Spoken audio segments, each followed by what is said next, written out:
जालन्याच्या घनसावंगीमध्ये मुसळधार पाऊस झालेला आहे। या पावसामुळे नदी नाल्यांना पूर आलेला आहे। पावसामुळे शेतकऱ्यांना दिलासा मिळालेला आहे। 10 दिवसांच्या विश्रांतीनंतर पुन्हा एकदा पावसानं मुसळधार अशी हजेरी लावलेली आहे।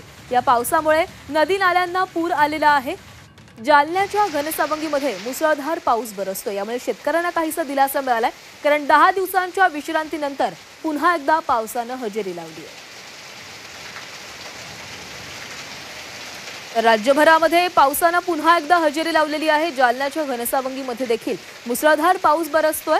सकाळपासूनच पावसानं दमदार अशी हजेरी लावलेली आहे। गेल्या 10 दिवसांपासून पावसानं उघडीप दिलेली होती आणि त्यानंतर आज पुन्हा एकदा पाऊस बरसू लागला।